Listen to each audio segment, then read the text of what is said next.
Hydrogen how-to, perfecting hydrofill usage.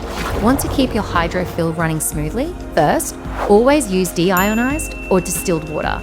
Impurities can damage the system.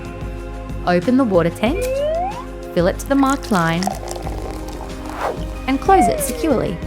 Plug in the hydrofill, wait for the green flashing light, and screw in an empty Hydrostik clockwise until the solid red light comes on. One eternity later. It's ready to go when the light turns from red to solid green. Pro tip: always empty the waste tank after use and store your hydrofill in a cool, dry place to extend its life.